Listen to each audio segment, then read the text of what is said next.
रामकृष्ण हरे. सज्जन हो, मराठीला अभिजात भाषेचा दर्जा केंद्र सरकारने आणि माननीय पंतप्रधान यांनी दिल्याबद्दल त्यांचे मनःपूर्वक आभार. आता ती भाषा व्यवहारामध्ये समृद्ध होईल कशी, त्यासाठी तिला धन आणि व्यावहारिक सन्मान मिळणे गरजेचे आहे. ती आपली सर्वांचीच जबाबदारी आहे. दुसरा मुद्दा आहे महाकुंभ म्हणजे जगातला एक मोठा साधू संतांचा मेळा, भाविकांचा मेळावा प्रयागराजमध्ये संपन्न होतो आहे. त्या सोहळ्यामध्ये माननीय पंतप्रधान स्वतः उपस्थित राहून स्नान आरती या सगळ्या उपक्रमामध्ये सहभागी झाले आणि त्याच्यामुळे सोहळ्याची उंची अधिक वाढली. भगवद्गीता सांगते, यद्यदाचरति श्रेष्ठ तत्तद्देवेतरो जनः सयत् प्रमाणं कुरुते लोकस्तदनुवर्तते.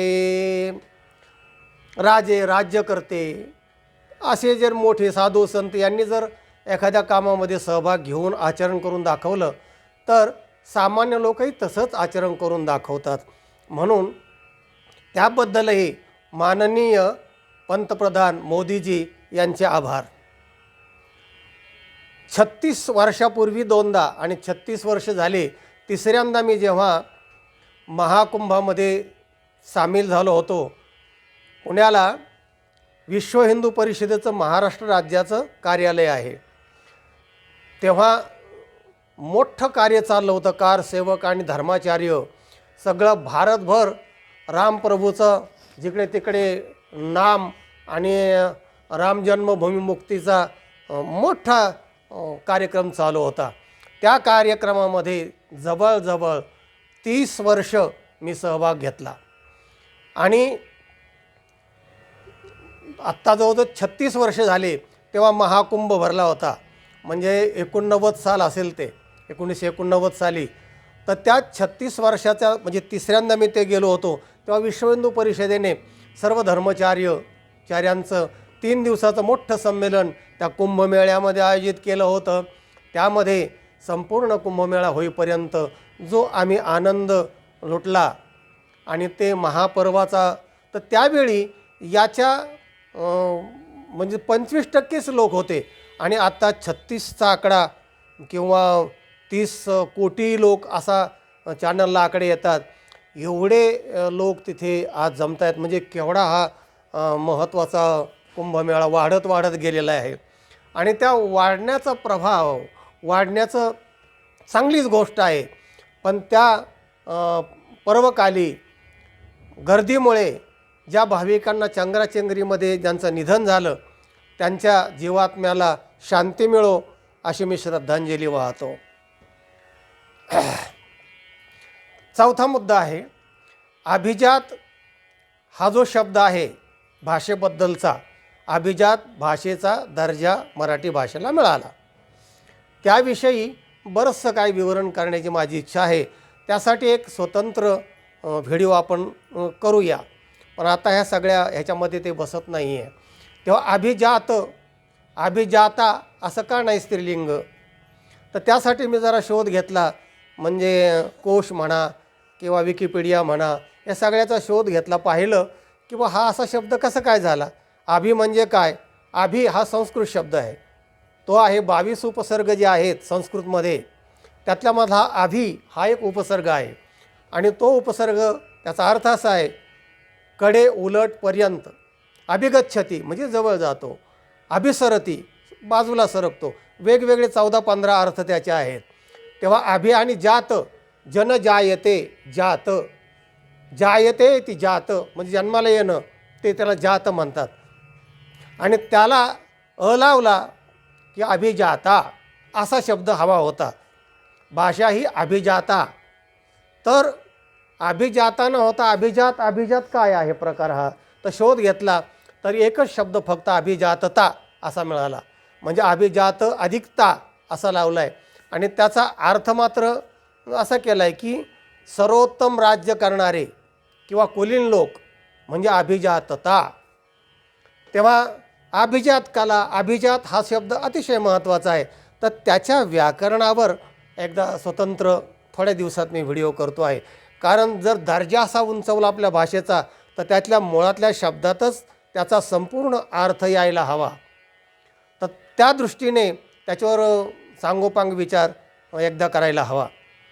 तेव्हा याच्या अगोदर ज्या अनेक भाषांना दर्जा मिळालेला आहे तर त्याच्यामध्ये संस्कृत भाषा ही एक आहे. आणि ती संस्कृत भाषा इतकी जुनी आहे कारण या भाषेलासुद्धा 1500 ते 2500 वर्षापर्यंत ती जुनी असली पाहिजे वगैरे असे जे निकषामध्ये हा एक निकष आहे. तर याच्याही पेक्षा असणारी जी भाषा आहे ती आहे संस्कृत. तिलाही अभिजात दर्जा मिळालेला आहे. तर तिचं वर्णन करताना असं म्हटलेलं आहे, भाषा सुमुख्या मधुरा दिव्या गीर्वाण भारते तत्रापि काव्यम मधुरम तत्रापि च सुभाषितम. भाषासु मुख्या, मुख्य शब्द अधोरेखित करा. मुख्या कोणती भाषा? दिव्या गीर्वाण भारते. गीर्वाण म्हणजे जुनी आणि भारती ही भाषा भारताची भाषा आहे ती. आणि मधुरा किती विषयानं घातल्यात बघा. अशी जी भाषा आहे तिला पण अभिजात दर्जा मिळालेला आहे पूर्वी. तर त्या भाषेचा किती उत्कर्ष झाला. कारण दर्जा मिळाल्यानंतर तिला अनुदान मिळतं, तिच्या संदर्भात लोक नेमल्या जातात, अभ्यासक नेमल्या जातात, त्याच्या भाषेचा प्रचार होतो, लोकबोलीमध्ये कशी येईल त्याचा या ज्या गोष्टी व्हाव्या तितक्या झालेल्या दिसत नाहीत. तसंच मराठीचं होऊ नये. तेव्हा संस्कृत आता मृत भाषा म्हणून समजायला लागली. 100 हायस्कूल असतील ना, हायस्कूलचं 2च हायस्कूलमध्ये ती संस्कृत घेतल्या जातं आणि तेही तिथे शिक्षक नसतो, त्या विद्यार्थ्यांना नीट अभ्यासक शिकवले जात नाही, म्हणजे दुर्लक्षच आहे सगळं. त्यातले काही विद्यार्थी आमच्याकडे जेव्हा शिकायला येतात त्यांचे पालक आणून घालतात की अहो हे 8वी 9वीत आहे, याला संस्कृतचं काही समजत नाही, विषय घेतलेला आहे. आणि तेव्हा जेव्हा पाहिलं बापरे काही समजत नाही त्याला, वर्णमालासुद्धा नीट माहिती नाही. तेव्हा तसं मराठीचं होऊ नये. आपण सर्वांनी आता तिचा मान आणि सन्मान वाढवला पाहिजे. व्यवहारात ती भाषा जास्तीत जास्त समृद्ध केली पाहिजे. याच्यासाठी हा व्हिडिओचा प्रपंच आहे. तेव्हा संस्कृतचं उदाहरण यासाठी मी दिलं की एवढी मोठी रगदार भाषा की वेदामध्ये संस्कृत आहे, शास्त्रामध्ये संस्कृत आहे, अगदी रामायण महाभारतसुद्धा ऐतिहासिक ग्रंथ हे सुद्धा संस्कृतमध्ये आहेत, सगळे 18 पुराणं संस्कृतमध्ये आहेत. अरे आत्तापर्यंत संस्कृत इतकं आत्तापर्यंत की माऊली जेव्हा पैठणहून परत हे 4 भावंड येत होते तेव्हा ते नेवास्याला जेव्हा थांबले तेव्हा निवृत्तीनाथाने ज्ञानोबारायांना सांगितलं, अरे हे लोकांचे सनातनी लोकांचं काय खरं नाही आहे, हे सतत असं करतात, तर आपल्याला ज्ञानाचीच जागृती करायला पाहिजे. तेव्हा संस्कृतामध्ये असणारी जी भगवद्गीता आहे ती आपण मराठीत आणली पाहिजे. मराठीत आणली पाहिजे याचा अर्थ काय? ते मराठीत बोलत होते निवृत्तीनाथ ज्ञानोबारायाशी आणि मराठीत आणली पाहिजे म्हणजे मराठी त्यावेळेला भाषा रूढ होती, चालू होती आणि ती मराठीत आणल्यानंतर ते ज्ञान वाचतील, लोक सुधारतील. ज्ञान हा अंधकार अज्ञानाचा घालवत असतं हे त्यांना माहिती होतं. आणि मग गीतेचं भाष्य प्रवचन रूपाने ज्ञानोबारायाने तिथे केलं आणि शके 1212 जय टीका केली ज्ञानेश्वरे सच्चिदानंद बाबा आदरे लेखको झाला. सच्चिदानंद बाबाने त्याचं लेखन केलं आणि मराठी जेव्हा ज्ञानेश्वरीच्या रूपाने आली तर पहिला ग्रंथ मराठीतला म्हणजे ज्ञानोबाराय. मराठी म्हणजे ज्ञानेश्वरी.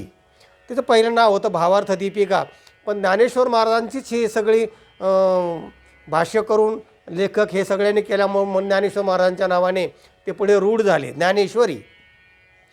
तेव्हा हा पहिला ग्रंथ मराठीतला असं समजलं जातं आणि आजही तसं समजलं जातं. दुसरा एक लीळा ग्रंथ आहे महानुभाव पंथांचा.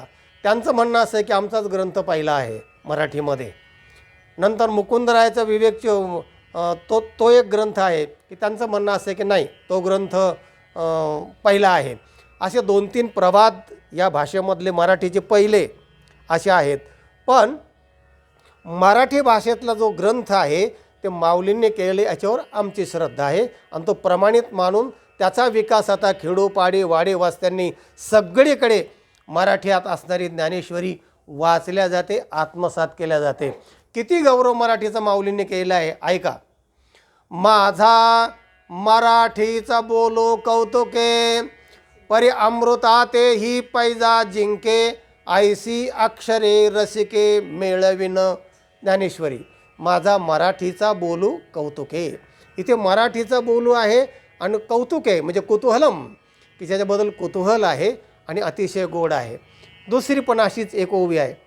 माझ्या मराठीची या नगरी, ब्रह्मविद्येचा सुकाळू करी, घेणे देणे सुखचिवरी, हो देई या जगा. माझ्या मराठीच्या नगरी म्हणजे महाराष्ट्रात जी मराठी आहे या नगरीमध्ये, महाराष्ट्रामध्ये या नगरीमध्ये माझी मराठी किती गोड आहे, किती सुंदर आहे, किती व्यापक आहे, अशा अर्थाने माऊलीने तिचं वर्णन ठिकठिकाणी केलेलं आहे. तेव्हा अशा प्रकारची जी असणारी मराठी आहे, शके 12 बारोत्तरे, जर टीका केली ज्ञानेश्वरे तर सच्चिदानंद बाबांनी ही लिहिली, पण हे सगळं श्रेय आहे ते ज्ञानोबारायांचं आहे. आणि म्हणून तात्पर्य सांगायचं, मराठी सक्षम होईल हीच आपण आता आशा बाळगूया. आणि लिहितो मराठी, बोलतो मराठी, अंगीकार करतो मराठी, सगळं मराठी झालं पाहिजे, हा या व्हिडिओचा तात्पर्य अर्थ आहे. आणि आणखीन एक मुद्दा आहे आणि तो म्हणजे उत्तराखंडाचे माननीय मुख्यमंत्री योगी आदित्यनाथ यांचं एक खास अभिनंदन करायचं आहे. आणि त्यांनी शाही स्नान हा जो आत्तापर्यंतचा कुंभातला शब्द होता तर तो बदलून त्याऐवजी अमृत स्नान असा शब्द पुढे आणला आणि तो सर्व साधू संतांनी मान्य केला. म्हणून मान्य करणं हाही एक भाग नंतरचा आहे, पण तो शब्द पुढे आणणं अमृत कुंभ, कारण ज्यावेळेला समुद्र मंथनातून तो अमृताचा घट निघाला तर ती एक मोठी कथा आहे, त्याचा एक स्वतंत्र व्हिडिओ होईल. तेव्हा अमृत कुंभ म्हणजे अमृत कुंभ आणि तो कुंभमेळा अशा अर्थाने त्या शब्द तो रूढ झाला. आणि म्हणून अमृत स्नान म्हणजे एक प्रकारचं अमृताचं स्नान अशा अर्थाने तो शब्द त्यांनी अगदी सार्थ आणि योग्य शब्द, समर्पक ज्याला आपण म्हणू, तो शब्द पुढे मांडला आणि सर्व साधू संतांनी सगळ्यांनी तो मान्य केला आणि तो या महाकुंभामध्ये रूढ पण केला. आणि म्हणून प्रत्येक शब्द तो सार्थ असला पाहिजे, त्या समयाला उचित पाहिजे, त्या काळाला आणि त्या स्थानाला, त्या पर्वाला उचित असला पाहिजे, असा त्यांनी बरोबर शब्दाची योजना केली आणि सर्वांनी मान्य केली. त्यामुळे त्यांचा पण खास अभिनंदन किंवा आभार मानतो, हे एक महत्त्वाची गोष्ट आहे. तेव्हा अशा प्रकारचा हा महाकुंभ, या महाकुंभाच्या संदर्भामध्ये आणखीन व्हिडिओ करायला पाहिजे, पण बरेच लोक आता त्याच्यावर काम करत आहेत, त्यामुळे आणखीन आपण विस्तारात जाणं बरोबर नाही. पण अभिजात भाषेसंबंधामध्ये व्याकरणाच्या दृष्टीने किती चांगली आणि कसं केलं पाहिजे या संदर्भामध्ये आपण व्हिडिओ मात्र नक्की करणार आहोत. हा व्हिडिओ इतरांना टाका, लाईक करा. ज्यांनी चॅनलला सबस्क्राईब केलं नाही त्यांनी जरूर सबस्क्राईब करा. ऐकत रहा. रामकृष्ण हरे.